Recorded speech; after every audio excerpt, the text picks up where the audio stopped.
Hello, my name is Ryan and welcome to ET2's Installation Spotlight. Today we are going to highlight key installation notes for the hoops collection. Let's get started.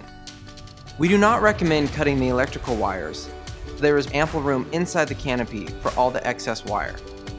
The pendants use positive and negative wires, so if you do end up cutting the wires and the pendants do not light after you reconnect them, try flipping the polarity. Connecting wires to the wrong source will not burn the PCB.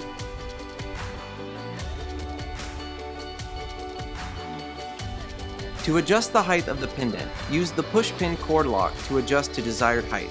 The fixture comes out of the box with the pendants in this order. To help during installation, you can use a level or yardstick to help stabilize the outside rings and adjust the ones in between. The pendants are also very light, so you may need to caress the wires straight, but they will straighten over time.